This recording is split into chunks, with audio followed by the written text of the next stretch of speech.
Hello, welcome to the Becoming series. This is the podcast where I share my personal development journey with you on my journey of becoming a millionaire. I hope you will join me in this podcast as you share with me your journey also and what books and courses you are learning that can support all of us on this journey.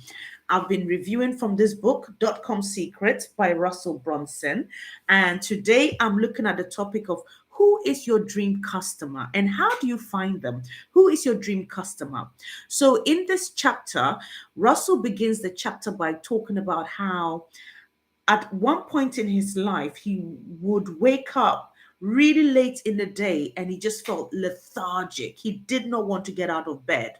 And for a long time, he didn't realize, he didn't know what was going on until one day he was talking to a friend and he told the friend that he just wasn't liking what he was doing. He did not like his customers.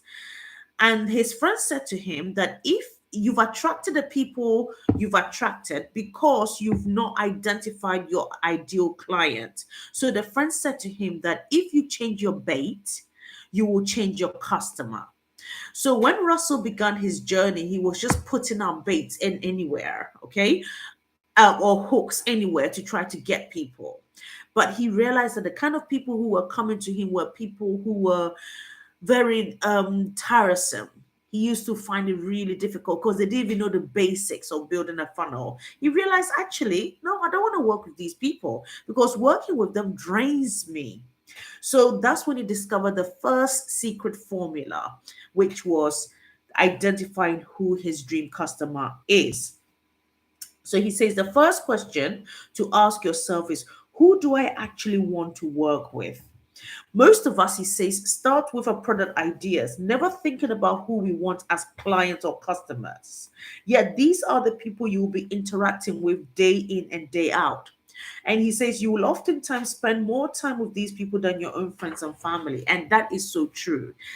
I'm always spending time with my clients. Either I'm doing a webinar or I'm attending a workshop or I'm having one coaching session or the other. I spend a lot of time with my clients and therefore I should be working with the kind of people that I want to work with. Okay.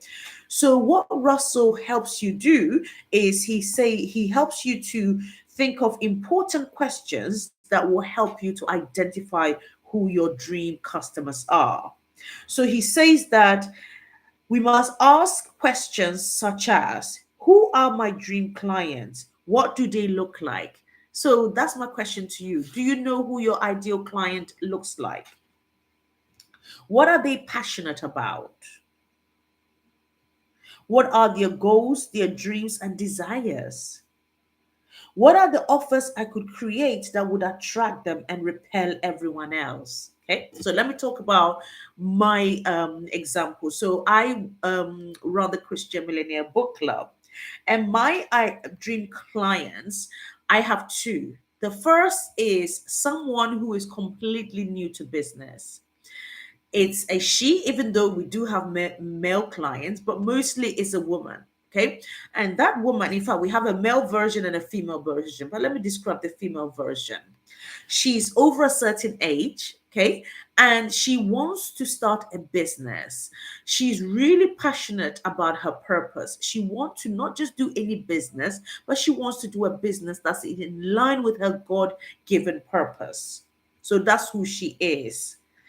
In terms of who she looks like, I've got a one pager, and I went through the internet through Google Images, and I grabbed a picture of who my ideal client looks like, and I stuck her picture onto the description. Okay, so I know who she is, what she's passionate about. She's passionate about God.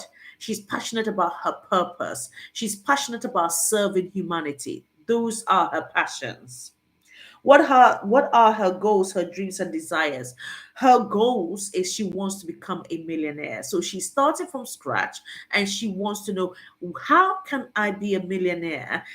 And her dreams are really, she wants to be financially free. And the reason she wants to be financially free is so that she can fulfill her desire of serving humanity. She wants to have so much money that when God says go, she can go. When God says send, she can send. When there is a disaster in a country, she has the ability and the money to bless that nation. That is how big financially she wants to be. She wants full financial freedom. Okay. And so that's one ideal client. The other ideal client is already self-employed in her business. So she's already in business.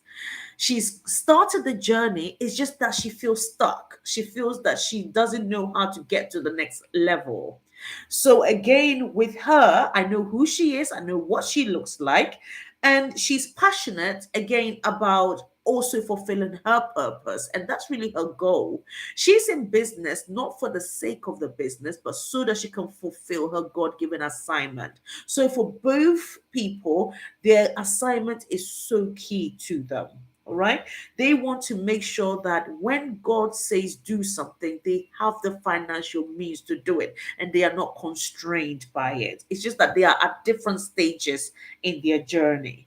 So those are my two ideal clients. And it's taken me a long time to get to that place. And I actually have names for them. Okay. So one of them, she's called Startup Miss Jackson, and the other one is called Self-Employed Miss Veronica. So I have two personas, two ideal clients. So for you now, who are your dream customers? That's the question you must ask. What do they look like? What are they passionate about? What are their goals, their dreams, and desires? And what are the offers that you could create that would attract them and repel everyone else? Now, for me, because my ideal clients, they are passionate about God, they're passionate about purpose and being financially free so they can be a blessing to others. They are attracted to me, but everybody else is repelled by me and my message.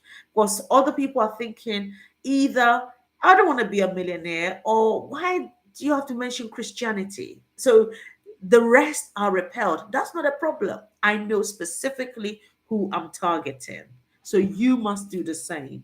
Okay, you can't think I want to serve every single person. It's actually almost impossible. So Russell then gives an example. He says for him, he picked a woman. So when he was creating, he said he created two customer avatars.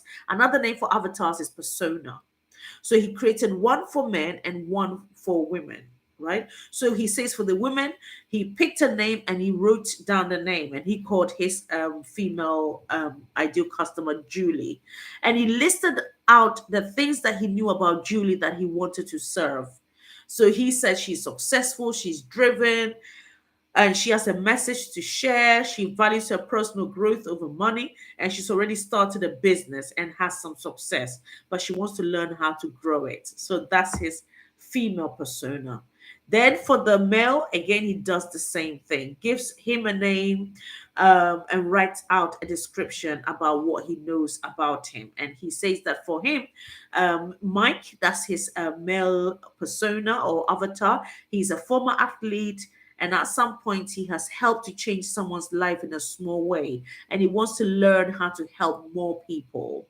He values growth over money and he's already built his business but wants more impact and feels a need to learn how to grow it. Okay. He then went to Google and he literally typed in Julie and the characteristics he had written. And within minutes, he says he found a picture that looked like the woman in his mind.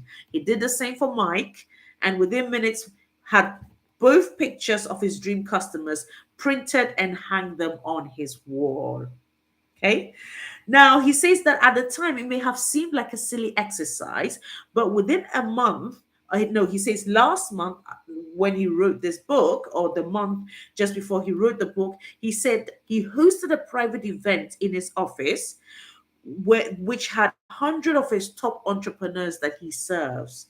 And each of them paid him $50,000 to be in that meeting. And each of them had businesses that made a minimum of $1 million dollars per year, and each of them were his dream clients. So he did that exercise many years before, and lo and behold, a time came when he had a meeting where he had 100 of his dream clients. So he says he stood up and told them what he had written, that he had written something about one of them, and wanted to see if they could guess who he was talking about. He says when he read aloud the characteristics for both Mike and Julie, he then basically read out the characteristics. And when he asked them to raise their hands to see if they thought he was talking about them, almost every hand in the group went up. So that's telling them and him that all of them were his dream clients. And he had done that exercise 6 years prior. Okay, so he says he told them that 6 years earlier he had written out his dream customer avatar and had focused on creating offers and producing content that would attract that exact person. And 6 years later, he was sitting in a room with 100 of the exact people he had set out to attract just a few short years earlier.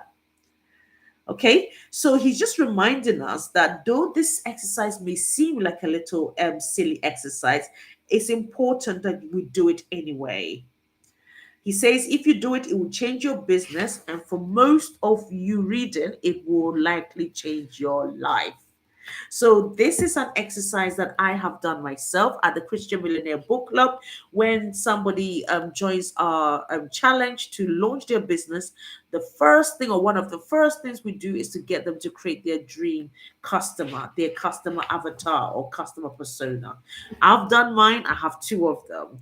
Do you have yours? If so, put the comment in the chat. If not, please get going. I hope I've given you tips based on this book as to how to create your dream customer persona or avatar. So take care and see you tomorrow, God willing. Good night.